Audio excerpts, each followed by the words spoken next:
What's up, YouTube? I'm going to show y'all this truck, show y'all what I've been up to. Some of y'all been following me from the GTO.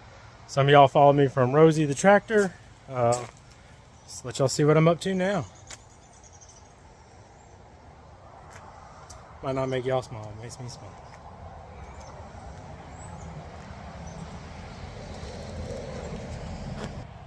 Flip the camera around, get y'all a better view. Just do a little walk around.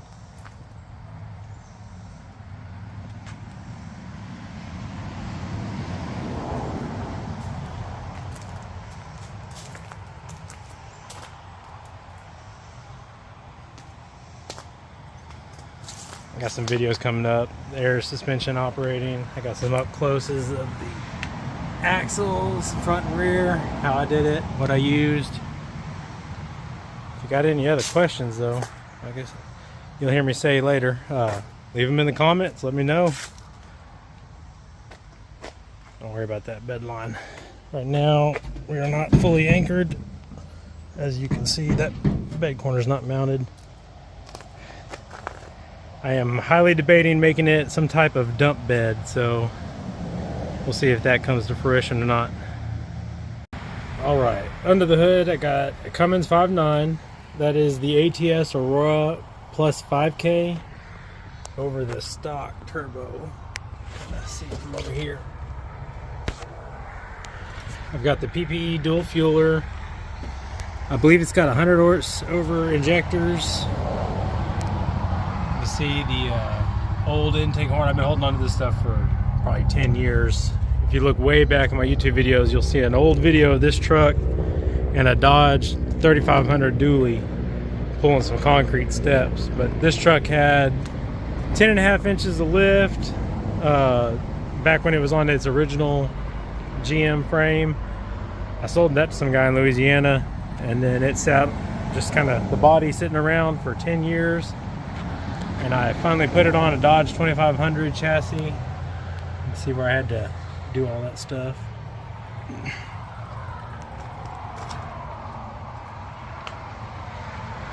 The interior is got a little bit of my other cars.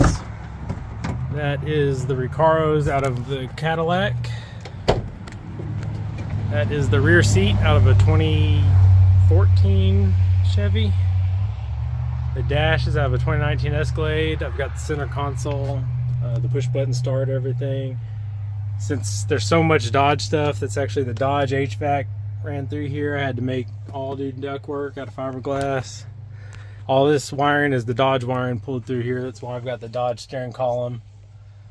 It's going to be using the, I believe it's like a digital iKey digital dog or digital watchdog push button start. It'll have the OE Cadillac Escalade center console that fits. I originally was going to use bucket seats out of the CTSV in the back and then custom make everything, but in the course of the 10 years it took me to do all this, I've got 3 kids now, so needed a regular back seat. Anyway, I'll give y'all an interior update as I get things put back in. Just stay tuned for that. Let me know what y'all think. I got to come up with a plan for up top. Maybe I'll just leave it stock. I don't know.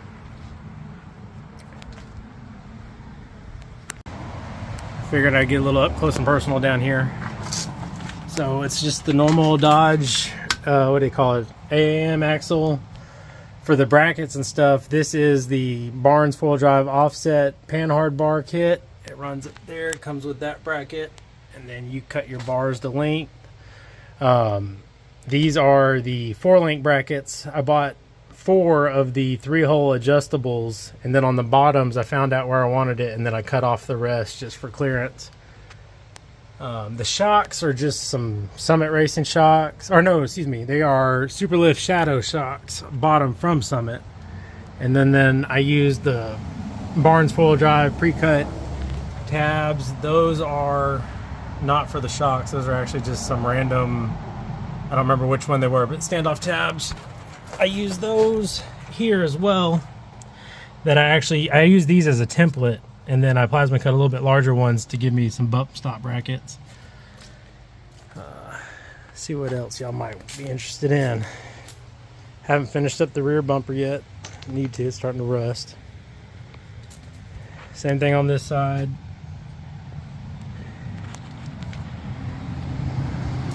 Now I got to go back through and finish welding all these, but I was really just trying to get the truck built and make sure it all fits and works. And then I'll go pull it all back apart and weld it, clean it, send it on in for coating. See what I can come up with after that. If y'all heard that pop, that was my knee, sorry. Under here, like I said earlier, you can see the back side of that front axle. That again is the Barnes four-wheel drive low profile upper truss for the 9-inch AAM axle. That is the Artec lower truss down there. You can kind of see one of the bump stops I put in. There's another one hidden right down there. I'm gonna pause it so I can get my knee straight. All right, paused it and moved. How about that transition? This is the Apex steering linkage that they got. It's super heavy duty. I don't know. I wasn't expecting it to be as nice as it is. It's real nice. These are the seatbelt limiting straps for the axle. That way I can actually run it up on the lift and it don't stretch out the bags or bind up on anything. If y'all got any questions, ask them in the comments and I'll answer them. Let y'all see everything in here. In fact, I'll let y'all see it in action. Give me just a second. Bad thing about multiple phones. And here you go, I'm gonna drop it.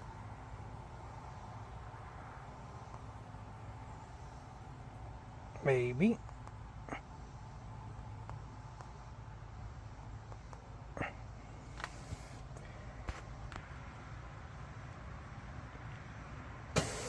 There you go.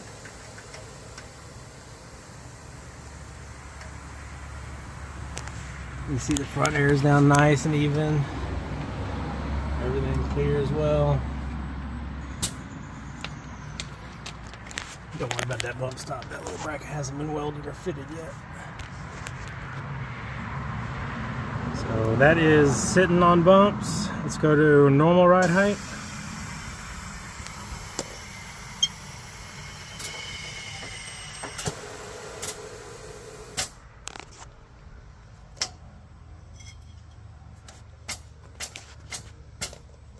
Take it to max ride height.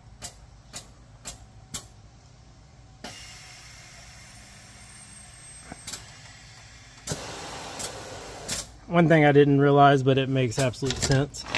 If your track bar and this bar, what do they call it? Drag bar, whatever it is, I don't know. The bar from the steering down to the bar that crosses over.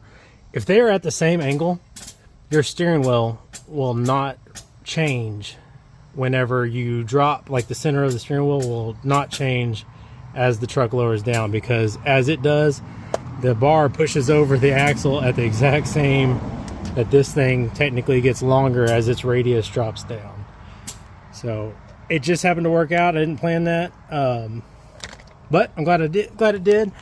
That is the like a 4 or 6 inch OEM track bar drop bracket. So putting that on there with the 0 to 3 inch lift. I believe it's a PDS or something drag link.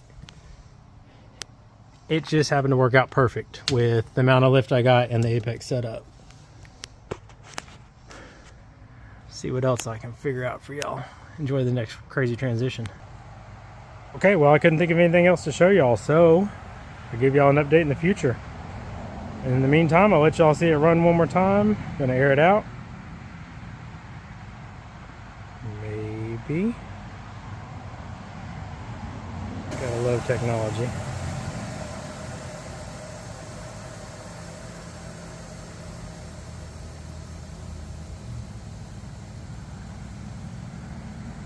It don't look like it's moving too much, but it's about 8 inches of lift in the rear and just right around, just over 6 inches in the front. And the bags really have to do some work to lift that front end. Here is minimum ride height again.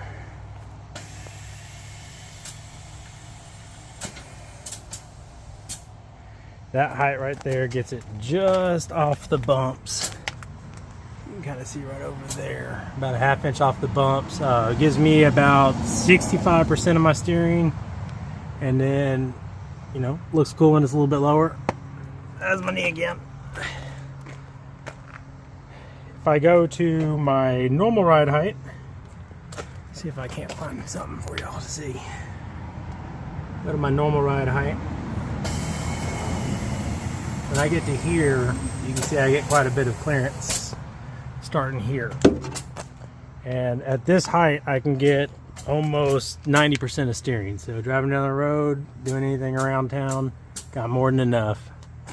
If I need max steering, somewhere tight, trying to park it, then you go to the max lift. It's literally that extra ½ inch that I needed, extra inch in the front to get full steering in the front without rubbing the fenders. In the back is no problem at all. For you Cali lean boys, here you go.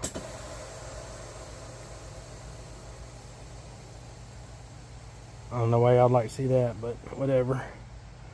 I won't judge your gender identities.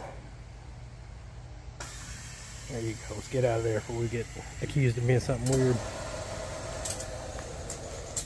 Anyways, let me know what y'all want to know. Hit me up in the comments, and I'll make more videos.